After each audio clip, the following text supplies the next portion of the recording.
hello लोगोफोर बयनिसिमबो मा जागोन बियो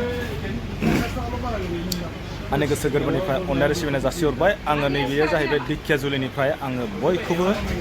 आंनि अननाय सिबिनाय आं जासिहरबाय आङो दायो दंफैयो धिकियाजुलियावहाय धिकियाजुलि जास्ट आङो टाउनखौ बारदों टाउन बारनानै आङो पास नय मोनसिगोन पास नयनि गेजेरावहाय आलिसिगा मा माबा मोनसे जायगा होनना बुंदों बे आं हटेलाव हाबदों हटेल माने दाबा जाहैबाय दाबायावबो माने एसे नेनांगौ जाहैबायथ' ओंखायनो आङो दायो थांगासिनो दं बिटिसि बड'लेण्डआवहाय आङो दामाने खैथा बाजियाव मोनहैगोन आरो आङो मानि थाखाय थांदों आरो मा लायनो थांदों बिटिसियावहाय आरो माला मोनहैगोन आरो थांनानै आङो अबे जायगायाव थाहैगोन आं बेखौबो नोंथांमोननो दिन्थिनो नाजानोसै हानायमानि नोंथांमोनाबो बे भिडिअखौ नुनो मोनगोन होननानै